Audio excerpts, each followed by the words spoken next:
గతంలో ఎన్నికల వ్యూహకర్తగా ఉన్నటువంటి ప్రశాంత్ కిషోర్ ప్రస్తుతం రాజకీయ వ్యూహకర్తగా మారారు. ఎందుకు అట్లా చెప్పాల్సి వస్తుందంటే, అంతకుముందు ఐపాక్‌తో ఉంటూ ఎన్నికలు ఇలా స్ట్రాటజీస్ చేయాలి, అలా స్ట్రాటజీస్ చేయాలని చెప్పేవాళ్ళు. ఇప్పుడు ఏకంగా రాజకీయ నాయకులకి వీళ్ళు గెలుస్తారు, వాళ్ళు గెలుస్తారని చెప్తూ వస్తున్నటువంటి పరిస్థితి. సో ప్రస్తుతం ఈ విషయాలన్నీ పక్కన పెట్టేసేస్తే, ఈయన ఒక పెద్ద వ్యూహకర్తని, ఈయన ఎవరికి పని చేస్తే వాళ్ళు గెలుస్తారని ఇలాంటివి కొన్నాళ్ళు నడిచినాయి. మనం అప్పుడు కూడా మాట్లాడుకున్నాం.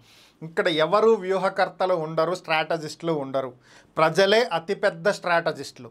వాళ్ళు ఎవరికి ఓటు వేయాలనుకుంటారో, ఎవరికి వెయ్యకూడదు అనుకుంటారో, ఎవరిని అధికారంలో కూర్చోబెట్టాలనుకుంటారో, ఎవరిని అధికారం నుంచి దించేయాలనుకుంటారో వారికి మించినటువంటి స్ట్రాటజిస్టులు అయితే ఎవరూ లేరు.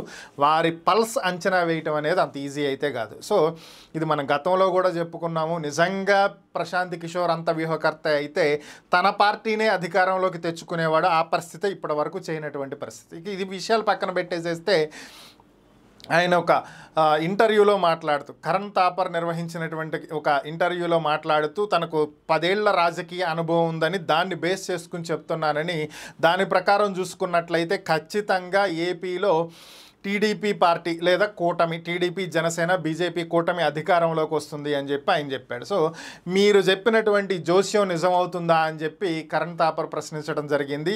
సో మీరు గతంలో కాంగ్రెస్కి సంబంధించి హిమాచల్ ప్రదేశ్ ఎన్నికల్లో కూడా ఇలాగే చెప్పారు, అది నిజం కాలేదు. మరి దీనికి ఏమంటారు అంటే, కొంత అసహనానికి లోనైనటువంటి ప్రశాంత్ కిషోర్ గారు కొంచెం ఆయన అసహనంగా మాట్లాడటం కూడా జరిగింది.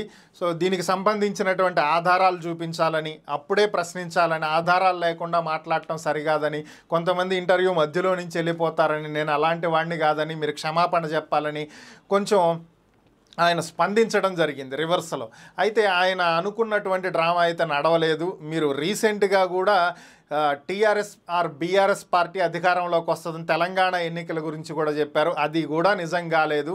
మరి మీ సుదీర్ఘ 10 ఏళ్ల రాజకీయ అనుభవం ఏం జ్యోతిష్యం చెప్పింది అని చెప్పి కరణ్ థాపర్ మరొకసారి అడగడం జరిగింది. దీంతో పూర్తిగా సహనానికి లోనైనటువంటి ప్రశాంత్ కిషోర్ ఇక ఆయన ఇష్టం వచ్చినట్టు మాట్లాడటం జరిగింది. ఓవరాల్గా పీకేకి మొహం పగలగొట్టినట్టు కరణ్ థాపర్ గారు అయితే మొహానే అన్నీ అడగటం జరిగింది. మనం ఇంత ముందు కూడా చెప్పుకున్నాం, ఇక్కడ ఎవరు వ్యూహకర్తలు ఉండరు.